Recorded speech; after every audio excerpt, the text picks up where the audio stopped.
저는 법률 상담 공작소 블로그를 운영하고 있는 우 실장이라고 합니다. 많은 분들이 이혼에 대한 결심은 정말 신중하게 하지만 이혼의 결심을 확고히 한 다음부터는 하루라도 빨리 이혼이 되는 것을 원하는 것 같습니다. 이혼이라는 것이 서로 감정이 좋지 않은 상황에서 뭔가 문제가 있는 상황에서 하는 것이기 때문에 하루라도 빨리 정리하고 새 출발을 하려고 합니다.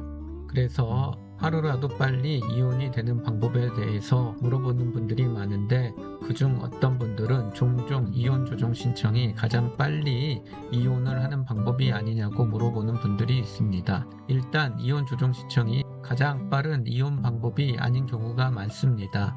물론 재판이 많이 없는 지방법원의 경우에는 상대방이 소장을 한 번에 받아줬을 때 2달 정도에서 조정기일이 지정되는 경우도 있고 그날 합의가 되면 바로 이혼이 되는 경우도 있습니다. 하지만 대부분의 법원은 그렇게 빨리 이혼 조정 신청 기일이 지정되지 않고 상대방이 신청서를 받지 않게 되면 더욱더 길어지는 경우들이 많습니다. 그리고 이혼 조정 신청의 경우에는 상대방과 무조건 합의가 되어야지 종결이 되는 것이지 만일 합의가 안 되는 경우에는 오히려 시간이 더 오래 걸리게 되는 결과를 초래하게 됩니다.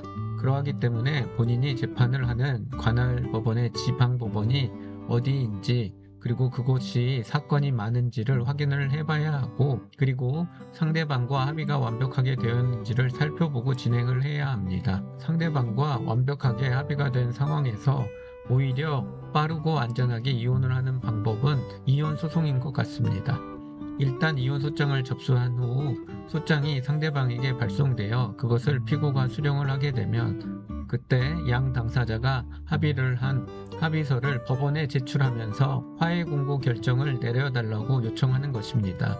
이렇게 되면 법원은 재판을 하지 않고 거의 대부분 화해 공고 결정문을 양 당사자에게 보내주게 되고 서로가 이의 신청을 하지 않으면 사건은 종결이 됩니다. 이렇게 진행이 되면 소요되는 시간은 최소 2개월 전후가 소요가 되고 이렇게 하는 것이 가장 빠르고 가장 안전하고 확실하게 이혼을 할 수 있는 방법입니다. 물론 미성년 자녀가 없는 가정에서는 협의이혼을 하는 것이 더 빠른 방법일 수가 있습니다. 하지만 협의이혼의 경우에는 합의서를 작성하고 공증을 했다고 하더라도 상대방이 그것을 이행하지 않으면 결국에는 민사소송을 해야 합니다. 즉 법원에서는 재산분할과 위자료에 대해서 보장을 해주지 않습니다. 그러하기 때문에 양 당사자가 합의가 되었고 그리고 위자료와 재산분할에 대한 합의사항이 있다라고 하면 판결문과 동일한 효력이 있는 조정결정문 또는 화해공고결정문을 받아두는 것이